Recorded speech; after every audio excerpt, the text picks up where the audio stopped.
হয়েছিল, এখানে আমার দিদি রান্না করছিল, আর ওখানে বার একটা চাষতো দেওয়ার আসলো, দেওয়ার রিস্তেই লাগলো, দেওয়ারটা ওখানে দাঁড়াইলো, তো ওই সাপাট আছে, বিয়াল আছে, বিয়ালের গাছের দিকে দেখছে, তো বলছে যে কি, আর ওইটা আনিকুল ছেলেটা বাড়িয়ে বলছে যে কি এখানে কিনে আসলি, এখানে কিনে আসলি, তোকে পটকে জান के लिए तो वही बोलते যে এটা আমার তো জায়গা, নিজেরই তো জায়গা রে, আমি কার কোনটাই নি, এটা আমারই জায়গা, এরকম বলছে। বলছে ফের বলছে বেশি, এরকম বলছে।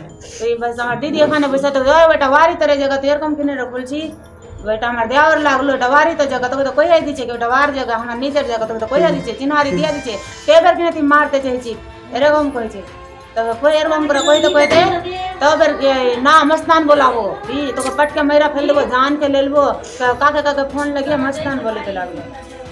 আমার দিদি হলো, দিদিটা তো এসে আর মেরে নিল, বাঁশ লিয়ে হাত উঠিয়ে, আর আমরা ওখানে আসলে নামাজ পড়ে ওখানে ছিল, ও পারে ছিল, অনিকুল ছিল, অনিকুল ছিল, ফিরোজ ছিল, सरजीना, নুরজাহান, সদিকা, মেটু ছিল, হ্যাঁ মেয়েটি ছিল, নাজিমা ছিল, আবার মেয়ে দেখেছে, আলাপি ছিল।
সামান্য বেলপাড়াকে কেন্দ্র করে দুই ভাইয়ের মধ্যে বচসা, আর সেই বচসা থামাতে গিয়ে এক প্রতিবেশী আনসারি বিবিকে পিটিয়ে খুনের অভিযোগ উঠল এলাকাতে।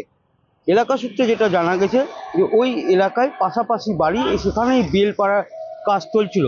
হঠাৎ সন্ধ্যার দিকে এই বেলপাড়াকে কেন্দ্র করেই বচসার সূত্রপাত হয়।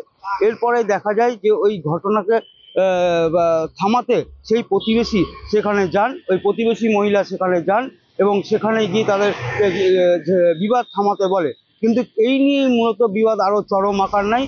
এরপরেই অভিযোগ দুই ভাই বাইরে থেকে গুন্ডা বাহিনীকে ডাকে এবং সেখানে এসে সেই মহিলাকে পিটিয়ে খুন করে বলে অভিযোগ। এরপরেই ঘটনাস্থলে স্থানীয় বাসিন্দারা ছুটে এসে ওই মহিলাকে উদ্ধার করে এবং উদ্ধার করে স্থানীয় শিলামপুর স্বাস্থ্যকেন্দ্রে নিয়ে যায় এবং সেখানে তার শারীরিক অবস্থার অবনতি হলে মালদা মেডিকেল কলেজ হাসপাতালে স্থানান্তর করা হয়, সেখানেই তার মৃত্যু হয় বলে খবর।